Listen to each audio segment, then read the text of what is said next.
untuk ke depan juga nih? Jadi kita sudah rapat dengan Forkopimda dan juga pemerintah kita lanjuti ya arahan Mendagri kemarin terkait dengan sholat id. Maka saya sebagai bupati memutuskan dengan berat hati bagi desa-desa ya, ada satu kelurahan 9 desa yang tidak bisa mengadakan sholat id karena di desa tersebut ada penyebaran virus corona. Maka dari itu nanti silakan untuk mengetahui desa-desanya. Pak, itu kan kita 241 desa nih.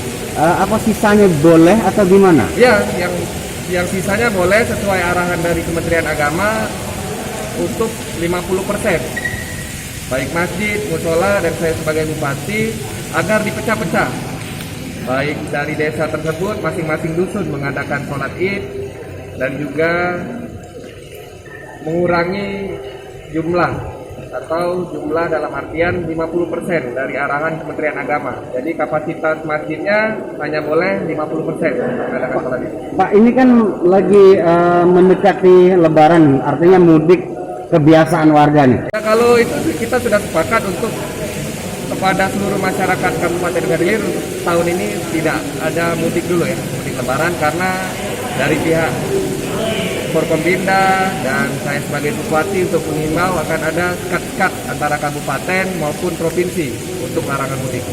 Apakah akan diberlakukan di desa dan kecamatan? Oh tidak, karena kalau dari masing-masing desa kan ya tidak ada yang mudik.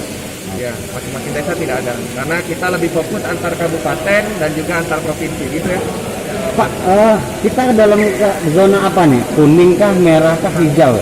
Kita sebagian ada 2 kecamatan kuning, sisanya hijau. 3 kecamatan kuning, sisanya hijau. Artinya dapat diglobalkan, Pak? Diglobalkan untuk wilayah Ogan Ilir statusnya kuning kah, hijau? kuning, kalau sekarang kuning globalnya. Kita tidak mengadakan sholat id. Nah, untuk desa-desa ya yang belum di lockdown, yang lain saya himbau tetap patuhi protokol kesehatan. Dari hari ini sampai dengan sholat id, apabila ada klaster yang baru, maka di desa tersebut juga akan saya PPKM skala mikro.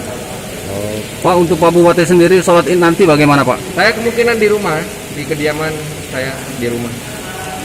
Tidak, saya kemarin saya rencana sholat di Kecamatan Tanjung Raja di Ulak Kerbau di desa nenek saya, tapi dengan adanya himbauan tentunya untuk mengurangi kerumunan, maka saya akan sholat di rumah.